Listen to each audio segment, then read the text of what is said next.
Bonjour à tous et à toutes. Bienvenue à la présentation, où on présente le programme Le Chantier d'avenir en action climatique, qui est une maîtrise professionnelle sur mesure. Mon nom est Marc-André Bourgault, je suis professeur au département de géographie, puis aussi directeur de cette maîtrise.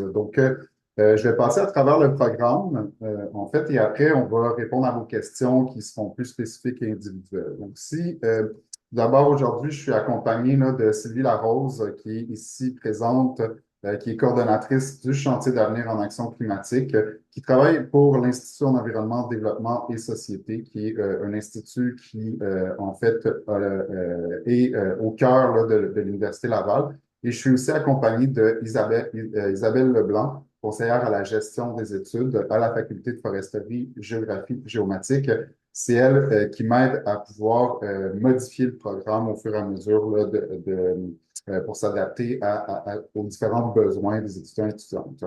Donc, en fait, peut-être je vais débuter plus avec un contexte historique, là. Donc, le chantier d'avenir, en fait, la maîtrise sur mesure en action climatique est issue des chantiers d'avenir en action climatique. C'est en fait une initiative de développement pédagogique qui a pris place à l'Université Laval. Il y a eu 4 chantiers d'avenir qui ont émergé, un en intelligence et transformation, un en sécurité alimentaire, un autre en équité, diversité et inclusion, et le dernier en action climatique, celui pour lequel vous êtes présent et présente. Ce sont tous des chantiers, des programmes qui sont interdisciplinaires et qui, en fait, sont rassemblés autour de grands défis de société. Donc, c'est vraiment l'objectif, là, c'est de pouvoir développer des programmes qui soient autour de grands défis de société.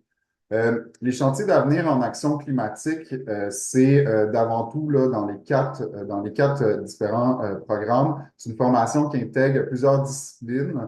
C'est des formations aussi qui sont réalisées autour d'un projet réel en partenariat avec le milieu, donc avec des organisations, qu'elles soient privées ou BNL, donc des ministères. C'est aussi des programmes qui cherchent à développer des compétences qui sont transversales et dites d'avenir. Il y a plusieurs de ces compétences-là, là, en fait, il y en a ici une dizaine qui sont identifiées, qui ont été identifiées comme importantes dans les futurs, dans le monde futur. Donc, il y en a 4 à travers l'élaboration du programme qui ont été sélectionnés spécifiquement qui sont évalués à travers le programme. Donc, une qui est la pensée complexe, la deuxième, l'adaptabilité, la troisième, la gestion et le traitement de l'information, et la quatrième, la communication. Donc, en fait, le programme est centré sur le développement de ces compétences-là, bien que aussi c'est supporté par le développement de savoir, là. Donc, les deux cohabitent, les deux interagissent.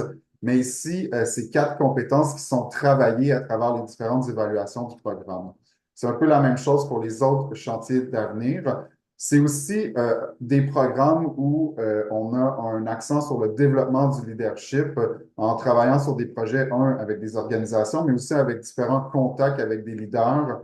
Donc, des activités qui sont organisées au sein de l'université, qui sont intégrées dans les cours avec des personnes qui en fait, ont eu une influence dans la société québécoise. Donc, on voit ici 6 personnes qui ont été impliquées à travers les chantiers d'avenir et aussi le cercle des leaders. Donc, en fait, à travers ces différentes activités qui sont organisées par ces personnes, mais aussi par des responsables à l'Université Laval, en fait, on développe un leadership, là. Donc, d'essayer de voir, par exemple, ici, quelles sont les difficultés qu'on peut rencontrer à travers différentes décisions, à travers le cheminement de chacun et chacune de ces personnes, là. Donc, c'est un programme où on cherche à vous mettre en contact là, spécifiquement avec des gens qui ont eu une influence dans la société québécoise et aussi à l'extérieur.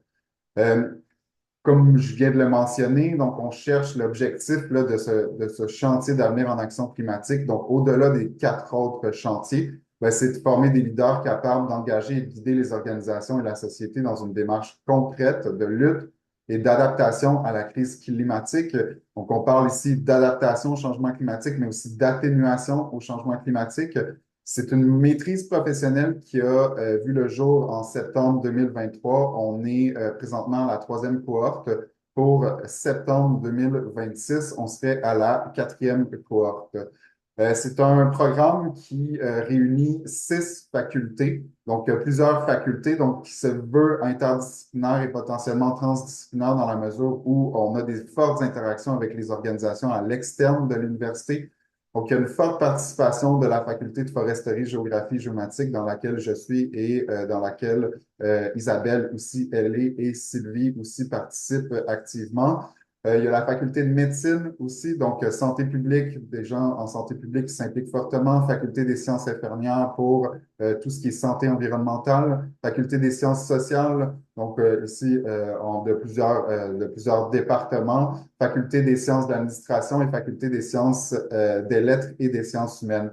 Donc, à travers ces interactions-là, on cherche à développer un programme qui est interdisciplinaire, on cherche à exposer les étudiants et étudiantes ou les personnes qui sont partie prenante de ce programme-là à différentes approches. Et c'est au cœur là, de notre philosophie pédagogique. Donc, ici, on a différentes équipes du chantier d'avenir en action climatique.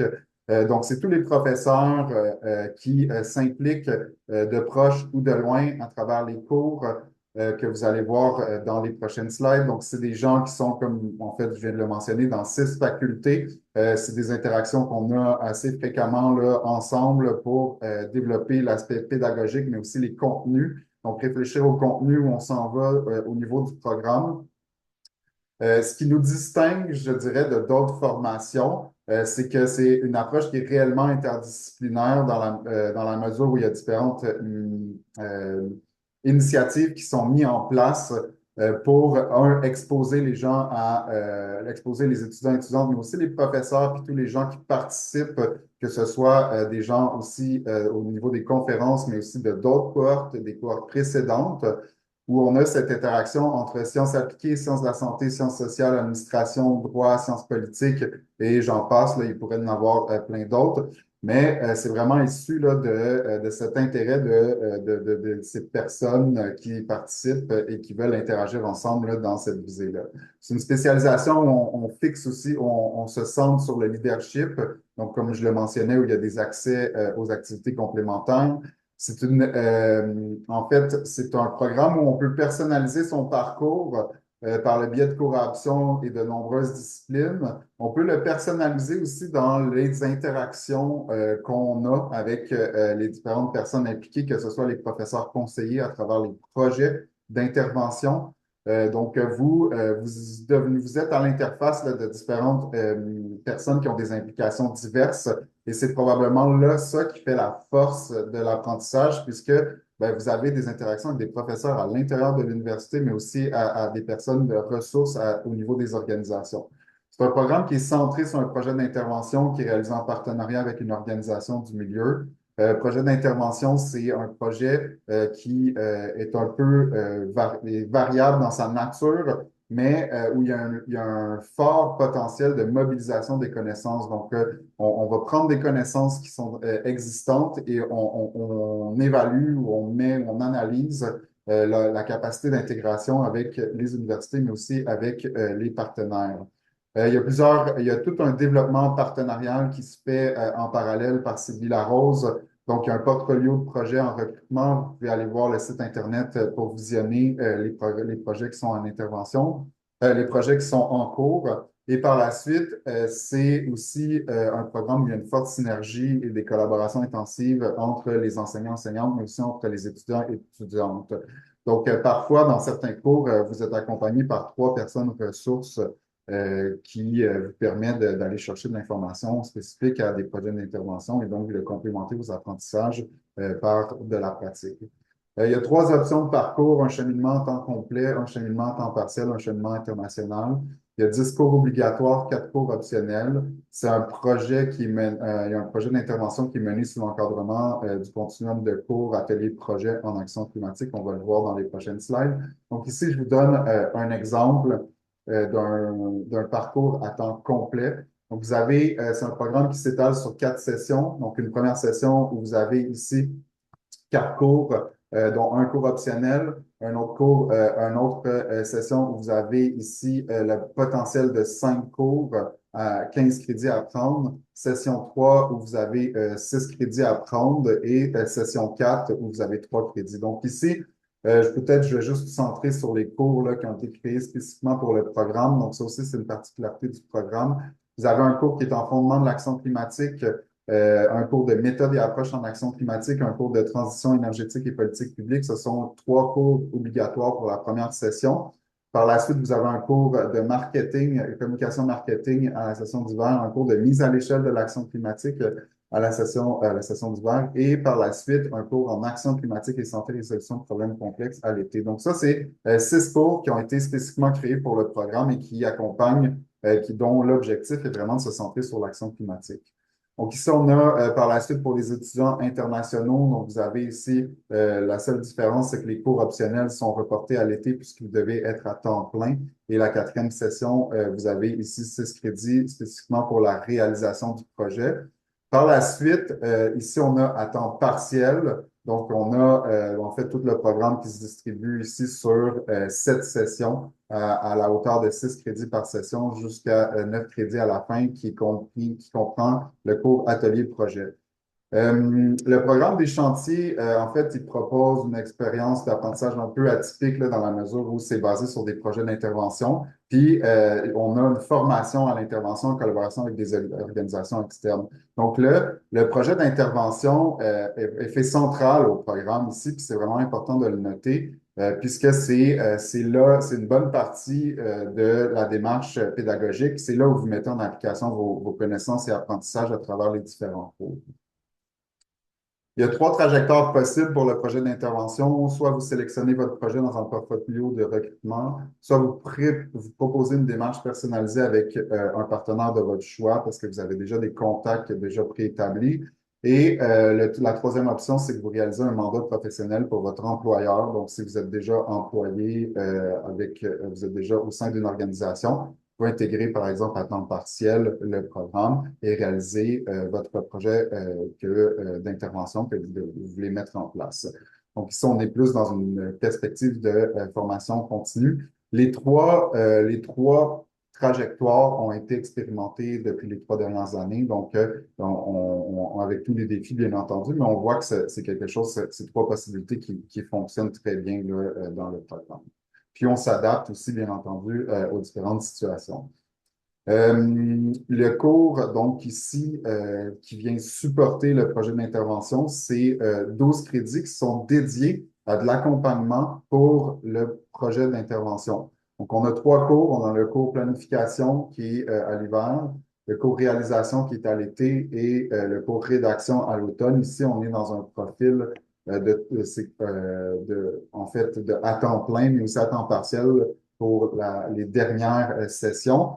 Dans le cadre des cours, il y a une portion du temps qui est dédiée à la réalisation du projet, mais aussi un accompagnement fort pour, par exemple, la problématisation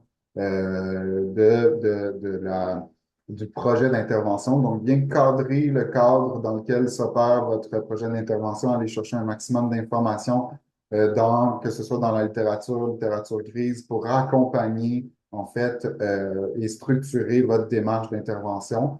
Par la suite, à l'été, on a la réalisation. Donc là, dans plusieurs cas, vous travaillez avec l'organisation, dans certains cas, à l'université.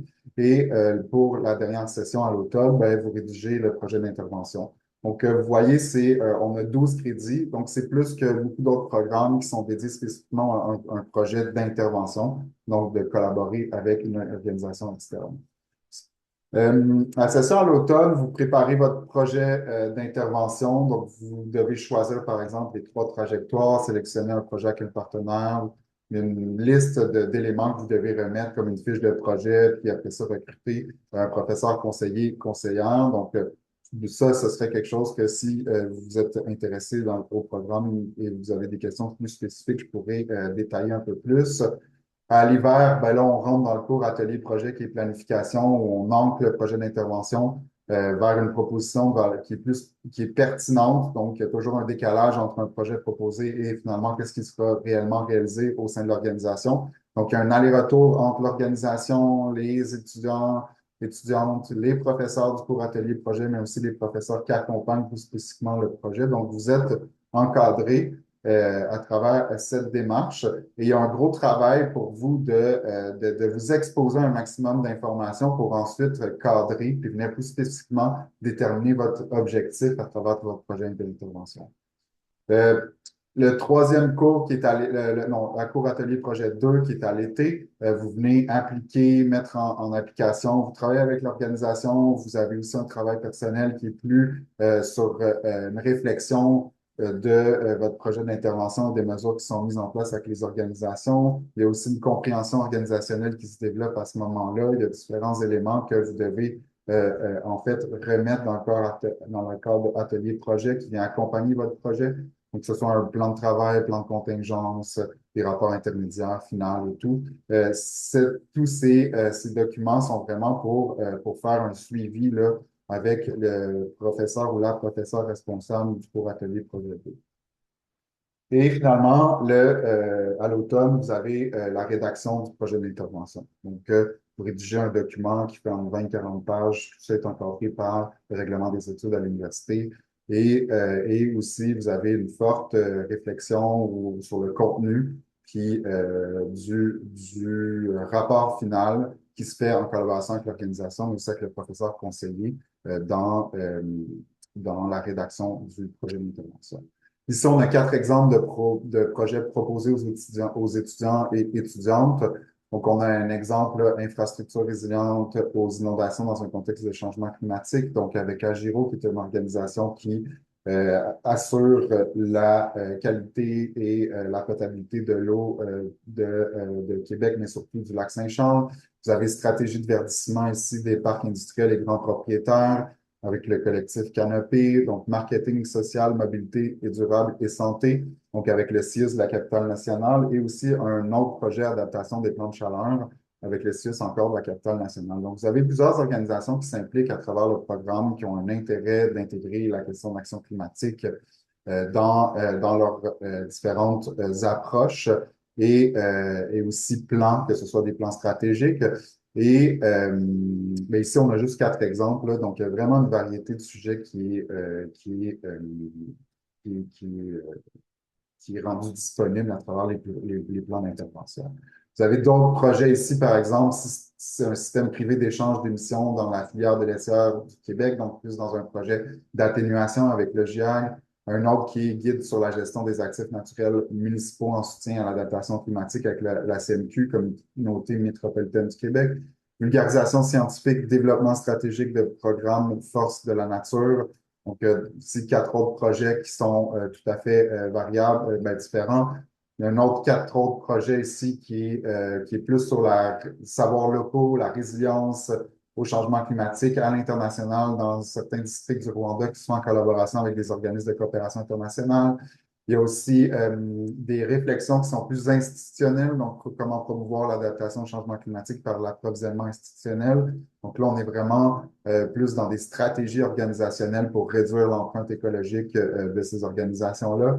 Il y a un autre projet ici, par exemple, qui est Occasion et défi de la production énergétique décentralisée, donc en collaboration avec Hydro-Québec, donc voir comment on peut opérer la transition énergétique dans un contexte plutôt décentralisé à l'extérieur des réseaux d'approvisionnement d'électricité et par la suite, le quatrième qui est plus centré sur les plans climat, qui sont des programmes là, qui sont financés par le plan d'économie verte et où les municipalités sont en train de mettre en place différentes mesures pour favoriser l'atténuation et l'adaptation au changement climatique. Si on a tous les partenaires qui participent en fait dans les projets d'intervention, donc qui sont sont partie prenante dans l'accompagnement des projets d'intervention et dans la réflexion. Les cours obligatoires, comme je le mentionnais, il y en a 3 pour la première session, donc fondement en action climatique, méthode et approche en action climatique et mise à l'échelle de l'action climatique. Je vais vous dispenser de la lecture spécifique des objectifs de chacun des cours. Ici, on a d'autres cours obligatoires qui est transition énergétique et politique publique, communication et marketing du climat et action climatique et santé et résolution des problèmes complexes. Donc, ce sont tous des cours qui ont été spécifiquement créés pour la maîtrise et finalement les 3 cours d'atelier projet qui viennent accompagner les différents projets d'intervention. Ici, on a un exemple là, de toutes les cours à options qui sont disponibles. Cette liste-là est constamment en évolution puisque, à titre de directeur de la maîtrise, j'essaie là, de pouvoir intégrer vos différents parcours. Évidemment, quand vous voyez certains cours qui ne sont pas, qui ne peuvent pas être pris là, par des personnes qui arrivent avec un cheminement particulier ou tout simplement qui n'ont pas l'intérêt, là, on peut penser à des aspects qui sont plus en génie, sciences appliquées. Mais dans tous les cas, ici, ce sont les cours à option qui sont modulables en fonction de votre parcours. Donc, il y a plusieurs moments, je suis en train de regarder avec vous, c'est quoi, et Isabelle, bien entendu, et Sylvie dans certains contextes, dans d'autres, Sylvie à tout moment, en fait, et pour venir adapter votre parcours, votre parcours en intégrant des cours à option qui sont personnalisés et qui permettent d'aller chercher, de renforcer votre profil d'entrée dans le programme pour avoir un profil de sortie qui est peut-être plus adapté à ce que vous désirez. Donc ici, le programme est aussi supporté par une forte programmation d'animation scientifique. Ce sont des conférences qui sont organisées avec l'Institut EDS dans le cadre de cours spécifiquement pour aussi le programme. Il y a des initiatives à l'échelle de l'université comme le Rendez-vous de l'action climatique où vous pouvez être exposé à toutes les facettes de l'action climatique à travers les différents programmes les différents départements. Donc, l'année passée, je crois qu'il y avait eu entre 200 et 300 petites inscriptions, participants, participantes.